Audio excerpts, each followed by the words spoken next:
بسم اللہ الرحمن الرحیم۔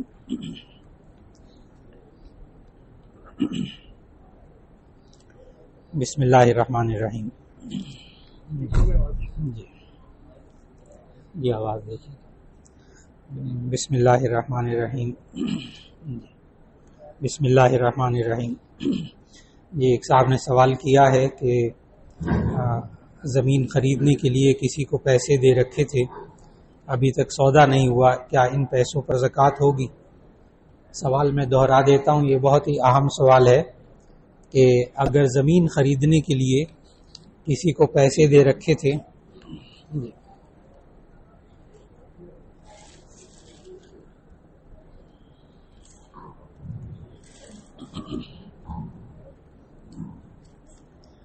بسم اللہ الرحمن الرحیم۔ الحمدللہ۔ ایک صاحب نے سوال کیا کہ زمین خریدنے کے لیے کسی کو پیسے دے رکھے تھے، ابھی تک سودا نہیں ہوا، ان پیسوں پر زکوٰۃ ہوگی کہ نہیں؟ یہ بہت عام سوال ہے، لوگوں کو بہت زیادہ اس میں فکر ہوتی ہے۔ آپ نے کوئی چیز خریدنے کے لیے پیسے رکھے ہوئے ہیں، ابھی آپ کے پاس ہیں، سال گزر گیا ہے تو آپ کو اس پر زکوٰۃ دینی ہوگی۔ بچوں کی شادی کرنے کے لیے پیسے رکھے ہوئے ہیں، آپ نے حج کرنے کے لیے پیسے رکھے ہوئے ہیں، آپ کا حج میں نہ آنے کی بھی توقع، بلکہ اس دفعہ تو انشاءاللہ جس نے درخواست دی، ابھی رات کے ہی جو وزیر حج ہیں ان کا رات ہی کا بیان آیا ماشاءاللہ کہ جس نے درخواست دی تھی سب کی درخواستیں قبول ہو گئی، یعنی اس دفعہ حج کی قرآن اندازی نہیں ہوگی۔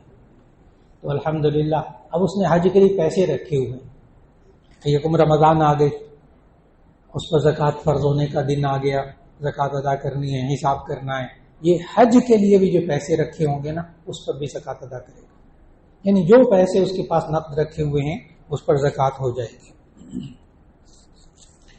ایک صاحب نے کہا زکوٰۃ دیتے وقت اگر کسی کو ادھار دے رکھا ہو تو کیا اس رقم کی زکوٰۃ بھی دینا ضروری ہے؟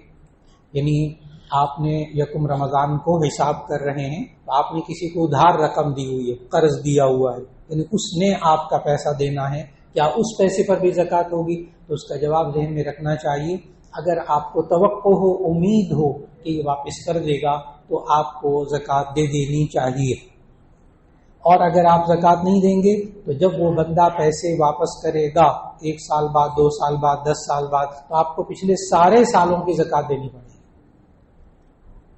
اس لیے انسان کو اس ادھار کی زکوٰۃ پہلے ہر سال ہی دے دینی چاہیے۔ ہاں اگر البتہ توقع ہے کہ یہ بندہ اب واپس نہیں کرے گا، اس کے حالات ایسے ہو گئے ہیں، بندہ بھی ایسا ہے، یہ واپس نہیں کرے گا، تو ایسی صورت میں اب آپ پر اس کی زکوٰۃ فرض نہیں ہے۔ ایک صاحب نے کہا صلاۃ و تسبیح کی جماعت عورت کروا سکتی یا نہیں؟ محلے کی عورتیں مجبور کریں جماعت کروانے پر تو کیا کرنا چاہیے؟ تو اس کا جواب یہ ہے کہ صلاۃ و تسبیح نفل نماز ہے، الگ الگ پڑھنی چاہیے، ضرور پڑھنی چاہیے، لیکن مرد بھی جماعت کے ساتھ نہ پڑھے، خلاف سنت ہے، عورت بھی جماعت نہ کروائے، خلاف سنت ہے، چاہے خواتین محلے کی مجبور بھی کریں تب بھی جماعت کے ساتھ نماز نہ پڑھیں، اس لیے کہ آپ نے سنت ادا کرنی ہے نا، تو اس کو سنت طریقے سے ادا کریں نا، سنت کے خلاف سنت کو ادا تو نہ کریں نا، اس لیے جماعت صلاۃ و تسبیح کی جماعت بالکل نہیں کرانی چاہیے، اکیلے اکیلے پڑھیے گا۔ ایک صاحب نے پوچھا اپنے مال کی زکوٰۃ اندازے سے دی جا سکتی ہے، سارے مال کا حساب لگانا مشکل ہو تو اس کا جواب ہے کوئی مشکل نہیں ہے، کوئی مشکل نہیں ہے، ہمت کیجیے، آپ اپنے پورے مال کا حساب لگا سکتے ہیں۔ وہ حضرات جو یہاں زندگی میں ہوتے ہیں وہ کہتے ہیں ہمیں تو پتہ ہی نہیں ہمارے پاس کتنا مال ہے، اصل میں انہوں نے حساب کتاب کرنے کی کوشش نہیں کی نا، ورنہ حساب کتاب کریں گے تو انشاءاللہ اللہ تعالیٰ توفیق دے گا اور وہ زکوٰۃ ادا کر سکیں گے۔ تو اندازے سے لیجیے، حساب کر کے زکوٰۃ دینی ہے۔ کیا قومی بچت میں رکھی گئی جس سے منافع ہوتا ہے زکوٰۃ دینی ہوگی؟ جی، قومی بچت کے جو سرٹیفکیٹ ہوتے ہیں اس پر زکوٰۃ دینی ہوتی ہے۔ بس یہ ذہن میں رکھیے گا کہ ابھی فی الحال علماء کا فتویٰ یہی ہے کہ قومی بچت کے جو سرٹیفکیٹ کی تقسیم سرٹیفکیٹ ہیں وہ ابھی سودی کاروبار میں شامل ہیں، ابھی سودی کاروبار میں شامل ہیں، ان پر جو منافع نہیں ہے وہ سود ہے، اس سے بچنے کی کوشش ہو جائے۔ کیا یہ بزنس انویسٹمنٹ نہیں ہے؟ نہیں، یہ قومی بچت اسکیم میں آپ نے پیسے رکھوائے ہوئے ہیں، آپ کو اس پر زکوٰۃ دینی ہوگی۔ جی تراویح کی نماز جماعت شروع ہو گئی تھی، لیکن میں نے پوچھے وطر کی جماعت شروع ہو گئی تو میں نے تراویح کی نیت کر ایک صاحب نے پوچھا کہ مجھے معلوم نہیں تھا، تو میں نے امام صاحب نے تراویح کی نماز پڑھا لی پوری، اس کے بعد وطر پڑھانے کے لیے کھڑے ہو گئے، میں سمجھا یہ تراویح پڑھا رہے، میں نے تراویح کی نیت کر لی، تو ایسی صورت میں کیا میری تراویح ہوئی کہ وطر؟ اگر تو انہوں نے واضح طور پر کہا کہ میں تراویح پڑھ رہا ہوں امام کے پیچھے، تو ان کی یہ 3 رکعت تراویح نہیں ہوں گی، اور اگر یہ کہا کہ میں امام کے بس ذہن میں تھا، بس ٹھیک ہے کھڑے ہو کر شروع میں امام کے ساتھ میں نماز پڑھ رہا ہوں، 20 تراویح بھی ہو گئی، بعض وطر ہو گئے تو وطر بھی ہو گئے، تو تب امام کی نیت کی وجہ سے ان کے بھی وطر ہو گئے۔ 2 باتوں میں فرق، اگر وطر کی نیت جب کھڑے ہو کر کی تو واضح طور پر کی کہ میں تراویح پڑھ رہا ہوں، تو پیچھے تراویح نہیں ہوگی کیونکہ امام وطر پڑھا رہا ہے، لیکن اگر جیسے شروع ہوتا ہے بس نیت کر لی میں امام کے پیچھے تراویح وطر سب پڑھ رہا ہوں، تو امام 20 رکعت پڑھ کر کھڑا ہو گیا، پھر وطر پڑھانے لگ گیا، اس کے ذہن میں ہی تھا ہی نہیں کہ وطر پڑھ رہا ہے کہ تراویح پڑھ رہے، وہ ہو گیا کیونکہ اس کی نیت یہی تھی کہ میں امام کی اتباع کر رہا ہوں۔ کیا کاروبار میں ادھار اور نقد کی قیمت الگ الگ جائز ہے؟ یعنی ایک چیز آپ نقد کیش پہ خریدو تو اتنے کی، اور اگر ڈیبٹ پہ کریڈٹ پہ خریدو تو اتنے کی، تو کیا یہ شریعت میں جائز ہے یا ناجائز؟ اگر ناجائز ہے تو کیا اس سودے میں آتا ہے کہ نہیں آتا؟ اور اس انسٹالمنٹ کا کاروبار بھی جائز ہے کہ نہیں؟ یہ سارا سوال ایک ہی سوال ہے، اصل اس میں بات ذہن میں رکھنی چاہیے جس میں کوئی اختلاف نہیں علماء کا، کہ اگر آپ کوئی چیز بیچتے ہیں، ایک موٹر سائیکل بیچتے ہیں کہ یہ اب 1 لاکھ روپے کی ہے، لیکن اگر آپ ادھار لیں گے قسطیں کر کے دیں گے تو یہ 1,10,000 کی ہے، یہ ابھی بولنا جائز ہے، ابھی بولنا جائز ہے، لیکن اسی نشست کے اندر طے کر لیں کہ آپ نے ادھار لینا ہے یا نقد لینا ہے، اسی نشست میں طے کر لیں، اس کو ڈیلے نہیں کرنا، تاخیر نہیں کرنی، اسی نشست میں طے کر لیں، تو پھر وہ سودا ایک چیز پر ہوگا۔ اس نے 2 سودے رکھے، نقد دیں تو 1 لاکھ کی، اور اگر ادھار لیں تو 1,10,000 کی، آپ نے کہا نہیں میں نے قسطوں میں دینی، میرے پاس پیسے نہیں ہیں۔ اب ایسی صورت کے اندر یہ بندہ جب وہ ادا کرے گا 1,10,000 روپیہ تو یہ مالک ہو جائے گا، کیونکہ اب 1,10,000 قیمت طے ہو گئی، تو قسطوں کا کاروبار جائز ہے 2 شرطوں کے ساتھ۔ نمبر 1 اسی نشست میں طے کر لیں جو بھی آپ نے سودا طے کرنا ہے۔ نمبر 2 آپ اس میں پھر فلیکچویشن نہیں کریں گے، اتار چڑھاؤ نہیں کریں گے کہ جی سال بھر میں دوں گا، لیکن اگر میرے پاس پیسے آ گئے، میں نے 3 مہینے میں پیسے دے دیے تو آپ مجھے اتنی کنسیشن دیں گے، رعایت دیں گے، یہ سود ہو جائے گا۔ یا آپ اتنی مدت بعد نہ ادا کر سکے تو آپ کو اتنا جرمانہ ہوگا، تو وہ بھی سود ہو جائے گا۔ یعنی جو آپ نے طے کرنا ہے وہی ادا کریں، وہی طے کریں، چاہے 6 مہینے بعد، چاہے مدت پوری کر کے، تب بالکل یہ قسطوں کا کاروبار 100% جائز ہے علماء کے نزدیک۔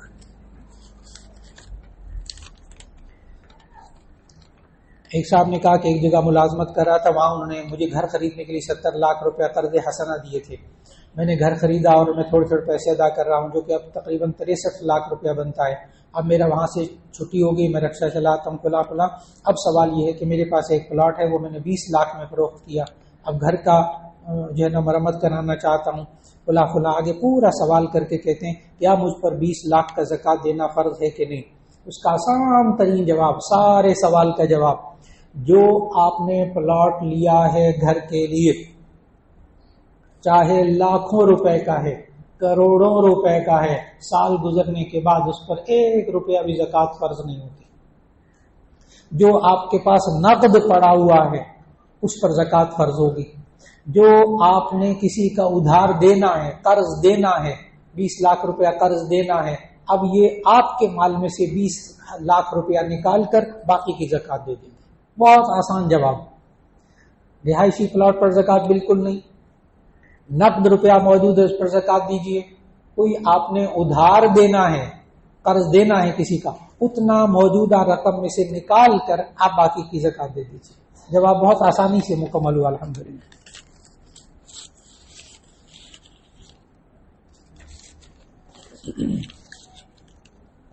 ایک صاحب نے سوال کیا، سورۃ السجدہ آیت نمبر 7 میں ہے، اور کاش آپ دیکھتے گنہگار لوگوں کو اپنے رب تعالیٰ کے سامنے سر جھکائے ہوئے ہوں گے۔ پھر آیت نمبر 13 ہے، اور اگر ہم چاہتے تو ہم ہر نفس کو ہدایت نصیب فرما دیتے۔ سب پر اس کا مطلب کیا ہے؟ تو ضرور بھی ضرور جہنم کو انسانوں اور جنوں سب سے بھر دوں گا.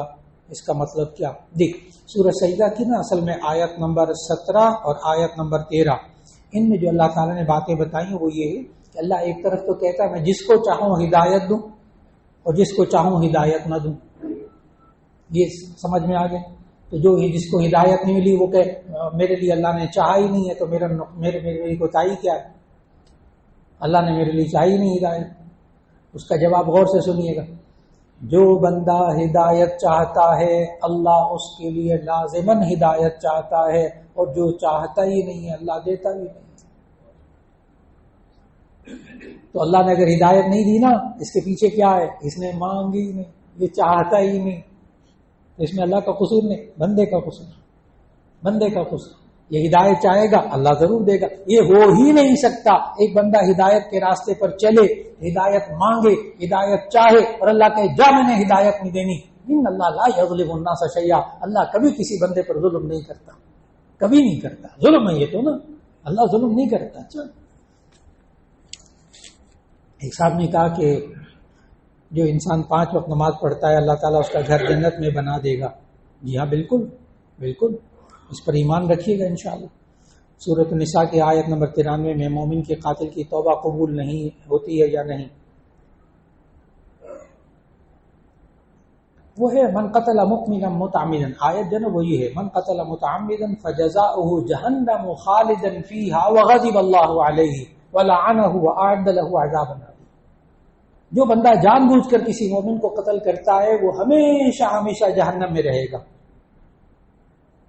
لیکن اگر وہ ایمان کی حالت میں ہے, مومن ہے, لیکن اس نے کسی مومن کا قتل کیا, وہ طویل عرصے جہنم بھگتے گا, پھر بالآخر اپنے ایمان کی وجہ سے جنت میں واپس آ جائے گا.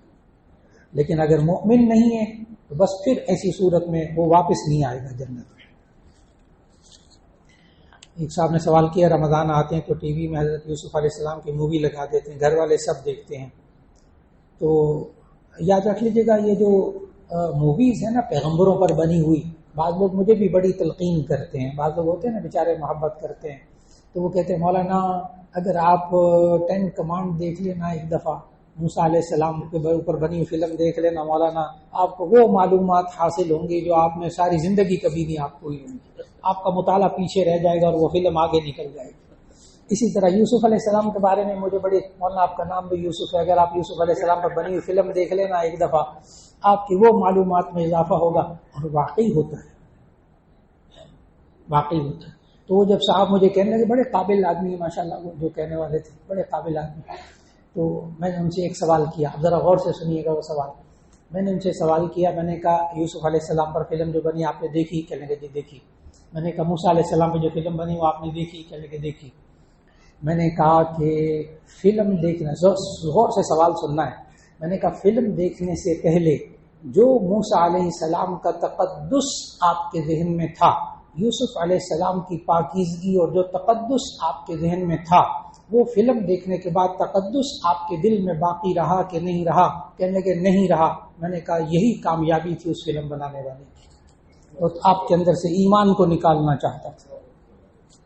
موسیٰ علیہ السلام پر ایمان کو نکالنا چاہتا تھا, یوسف علیہ السلام پر ایمان میں کوئی تنگ دلی نہیں. میں سب کچھ بڑا میڈیا سے تعلق, 47 سال ہو گئے میڈیا سے تعلق ہے, اس لیے بڑے گہری بات کہہ رہا ہوں. جو انہوں نے کرنا تھا نا وہ کر لیا.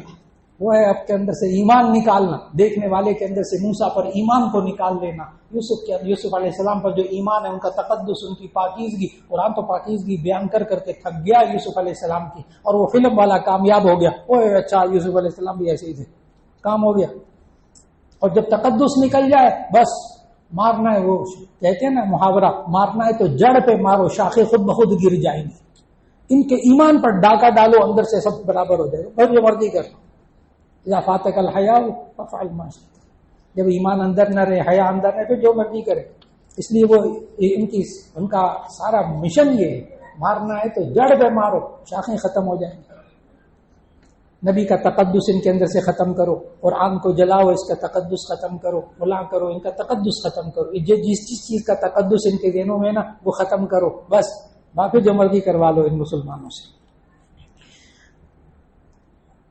ایک صاحب نے کہا زیادہ کھانے کی وجہ سے رات کو غسل واجب ہو جاتا، نیند زیادہ آتی، کیا یہ بات ٹھیک ہے؟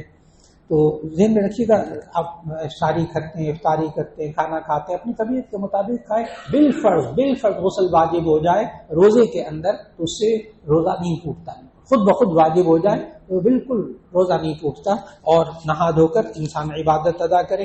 اسی طرح رات کو اگر یہ بہت ہو رہا ہے سوال آج کل کہ جی رات کو غسل واجب ہو گیا، شادی شدہ ہیں، غیر شادی شدہ ہیں، صبح اٹھ کر جو ہے نا نہایا نہیں جاتا، نہانے کی ہمت نہیں ہوتی، تو کیا روزہ رکھیں کہ نہ رکھیں؟ بہت سے لوگ روزہ چھوڑ دیتے ہیں، بڑی غلط بات ہے۔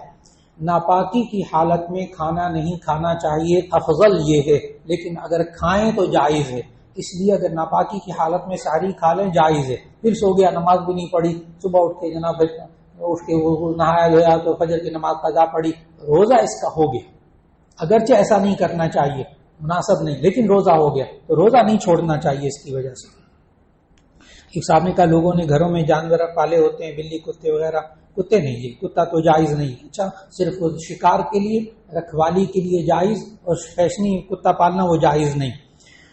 اور لوگ آپریشن کروا دیتے ہیں تاکہ بلی وغیرہ بچے نہ دے، کیا یہ آپریشن کروانا جائز ہے پرندوں کا؟ جی آج کل چونکہ ویٹرنری سائنس بہت آگے جا چکی، تو جس طرح جو ہے نا وہ بڑے آپریشن کروا کے بچے پیدا نہیں کرتے، وہ بھی ناجائز، وہ بھی ناجائز، اسی طرح بلا وجہ وہ بھی ناجائز، اور اسی طرح جانوروں کے اندر ہی کرنا یہ بھی ظلم ہے، جانوروں پر نہیں کرنا چاہیے۔ ایک کہتے ہیں کچھ لوگ ایسے کپڑے پہن کر آتے ہیں جن پر کچھ لکھا ہوتا ہے، نماز پڑھنے کی وجہ سے اس لکھے ہوئے پہ نظر پڑ جاتی ہے، وہ لفظ پڑھا جاتا ہے، اس طرح نماز ہو جاتی ہے۔ جی بعض لوگ ہوتے ہیں وہ انگلش میں پیچھے کوئی جملہ لکھا ہوتا ہے، کوئی محاورہ، کوئی کچھ لکھا ہوتا ہے، شرٹ پہنی ہوتی ہے، وہ نماز پڑھتے ہیں تو پیچھے جو بندہ کھڑا ہوتا ہے وہ پورا پڑھ کے اس کو سمجھ جاتا ہے، کیا نماز ہو جاتی ہے؟ اب ذرا غور سے، آپ کے سامنے نماز پڑھ رہے ہیں، مسجد میں کیلنڈر لگا ہوا ہے، جیسے آج کل وہ تراویح کی دعا لگی ہوتی ہے، یا کوئی نماز کا طریقہ کیلنڈر پہ لگا، یا کوئی اشتہار لگا ہوا ہے، آپ نماز پڑھ رہے ہیں اور اس کیلنڈر کو دیکھ رہے ہیں، اور آپ نے پورا کیلنڈر پڑھ لیا، پورا کیلنڈر پڑھ لیا، پورا جو اشتہار لگا تھا وہ پڑھ لیا، آپ کو سمجھ آ گیا سب کچھ، ابھی نماز نہیں ٹوٹی۔ پورا کیلنڈر آپ نے پڑھ لیا نا، ابھی نماز نہیں ٹوٹی۔ پڑھنے کا مطلب کیا ہوتا ہے؟ جیسے ہم اخبار پڑھتے ہیں، ہونٹ نہیں ہلے، زبان نہیں ہلی، آپ نے مطالعہ کیا، ایک مطالعہ کرنا ہوتا ہے، ایک پڑھنا ہوتا ہے زبان سے، آپ نے مطالعہ کیا، اس کا پورا اشتہار پڑھا، پورا سمجھ گئے، سب سمجھ میں آ گیا کیا بات ہے، نماز آپ کی بالکل نہیں ٹوٹی۔ لیکن جہاں آپ نے دعائے تراویح یا قرآن بھی سامنے لکھا ہوا ہو اور ہونٹوں سے ہلا کر پڑھا آپ نے لکھا ہوا، نماز اسی وقت ٹوٹ گئی۔ اب بات کیا ہوئی کہ جو سامنے لٹکا ہوا ہوتا ہے وہ اگر ہونٹ ہلا کر پڑھا نا تو نماز ٹوٹ گئی، چاہے وہ اردو ہو چاہے عربی ہو۔ اور اگر ہونٹ نہیں ہلے، صرف آپ نے دیکھا، اس شرٹ کے پیچھے دیکھا اور اس کا پورا مطلب سمجھ گئے، یہ انگریزی میں یہ جملہ لکھا، کوئی بات نہیں، نماز کو کچھ نہیں ہوا۔ لیکن اگر ہونٹ ہلا لیے نا اس کے ساتھ ساتھ اسپیلنگ بھی اس کے، نماز ٹوٹ جائے گی پھر۔ جی جی بھائی صاحب نے کہا اگر چھینک آگے کسی کو تو ماشاءاللہ عادت بنی ہوئی تھی، کوئی چھینکے تو جو ہے نا وہ چھینکنے والا الحمدللہ کہے، دوسرا جو ہے یرحمک اللہ کہے، تو کہتے ہیں عادت بنی ہوئی تھی، نماز میں کوئی صاحب چھینکے، اس نے کہہ دیا یرحمک اللہ، نماز کے اندر عادت بنی ہوئی تھی، تو اس کا جواب یاد رکھ لیجیے گا، جو الفاظ شریعت کے مطابق ہیں اگر آپ نے وہ دے دیے تو ایسی صورت میں نماز باقی رہتی ہے، لیکن اگر قصدن دیے، جیسے کسی کا سلام نے کیا، کسی نے آ کر مسجد میں آیا، کوئی آپ نماز پڑھ رہے تھے، اس نے کہا السلام علیکم، یہ نماز میں ہی کہتا ہے وعلیکم السلام، اب نماز ٹوٹ جائے گی، اب نماز ٹوٹ جائے گی۔ اسی طرح اگر کسی نے جان بوجھ کر جواب دیا، چھینک کا جواب دیا، تب نماز ٹوٹ جائے گی، کیونکہ اب نماز سے باہر کا کام اس نے کیا۔ ایک صاحب کہہ رہے ہیں کہ جو لوگ کرسی پر نماز پڑھتے ہیں، کیونکہ جب امام رکوع سے اٹھ کر سجدے میں جاتا ہے تو وہ کھڑے ہو کر اللہ اکبر سجدے میں جاتا ہے، کچھ ٹائم لگتا ہے، جبکہ کرسی پر نماز پڑھنے والے فوراً سجدے میں چلے جاتے ہیں۔ اس کے ہاں اصل میں یہ ہوتا ہے، دیکھیے ایک بندہ کھڑے ہو کر سجدے میں جا رہا ہے نا، اللہ اکبر، اس کو ٹائم لگا۔ یہ کہہ رہے ہیں کہ امام کہتا ہے اللہ اکبر، ابھی وہ سجدے میں گیا نہیں ہوتا، تو یہ کرسی پر بیٹھا ہوا تو فوراً سجدے میں چلا جاتا ہے۔ اس میں کوئی حرج کی بات نہیں، اس میں کوئی حرج کی بات نہیں، بس اتنی فکر کرنی ہے کہ اس وقت تک اس کرسی والے شخص کو سجدے میں رہنا چاہیے جبکہ امام کے ساتھ وہ مل جائے، امام سے پہلے سر نہ اٹھائے، سجدہ پہلے مکمل نہ کریں، یہ غلط بات ہو جائے گی۔ اگر پہلے چلا گیا نا، کبھی ہو بھی جاتا ہے زندگی میں بھی کہ بندہ امام سے پہلے سجدے میں چلا جاتا ہے، کوئی حرج نہیں، آپ امام سے پہلے چلے گئے نا، اب انتظار کریں امام کا، یہاں تک کہ امام آپ کے ساتھ آ کر مل جائے، آپ امام کے ساتھ مل جائیں تو نماز ہو جائے گی انشاءاللہ۔ اب ہمارے یہاں جامع میں مسجد میں یہاں الحمدللہ جماعت آئی ہوئی ہے، اور میں دیکھ رہا ہوں کہ نوجوان بھی ماشاءاللہ کرکٹ کے شدائی بھی موجود ہیں اور دین کے شدائی بھی موجود ہیں۔ تو بھائی رضوان صاحب آئے ہوئے ہیں اس وقت، میں دیکھ رہا ہوں میرے سامنے بیٹھے ہوئے ہیں، میں ان سے التماس کروں گا کہ وہ دین کی بات کریں، اللہ ان کو جزائے خیر دے، اللہ جزائے خیر دے۔ جس طرح انہوں نے کرکٹ کی جماعت کے اندر، ٹیم کے اندر نماز کو عام کیا، ان کے اخلاق کو عام کیا، اور میں نے جب حالات سنے نا تو مجھے بڑا عجیب سا لگا، بہت بہت بہت عجیب۔ یہ جو ابھی ورلڈ کپ ہوا تو اس میں جو ہے وہ پاکستان فائنل تک پہنچ گیا، سیمی فائنل میں آ گئے۔ میں آپ کو راز کی بات بتاؤں، رضوان صاحب سامنے بیٹھے، ان کو تو سب معلوم ہے کہ ٹیم کے افراد نے روزے رکھے ہیں دعائیں مانگنے کے لیے، کرکٹ کھیلنے والوں نے روزے رکھ کر دعائیں مانگی۔ اللہ تعالیٰ ان حضرات کی عمروں میں برکت نصیب فرمائے، اور حقیقت یہ ہے کہ اس کو اللہ تعالیٰ امت کی ہدایت کے لیے قبول فرمائے، امت کی ہدایت کے لیے قبول فرمائے۔ تو میں آج اپنی سوال و جواب کی نشست جو ہے نا وہ رضوان صاحب پر نچھاور اور قربان کرتا ہوں کہ آپ ان کی باتیں دین کی سنیے گا کہ کس طرح یہ دین کی محنت فرما رہے ہیں، اور کرکٹ کے میدان میں جس طرح باجماعت نماز الحمدللہ ہو رہی ہے، یہ پوری امت کو پیغام جا رہا ہے، پوری امت کو پیغام جا رہا ہے۔ لوگ کریزی ہیں کرکٹ کے نا، اس کریزی پن میں، اس شوق میں آ کر، اشتیاق میں آ کر جب وہ دین کی طرف متوجہ ہو جائیں گے، اللہ تعالیٰ قبول کر لے گا انشاءاللہ۔ تو میرے سامنے بزرگ تشریف فرمائیں، میں ایک دفعہ التماس کروں گا بھائی رضوان سے کہ تشریف لائیں، جزاک اللہ۔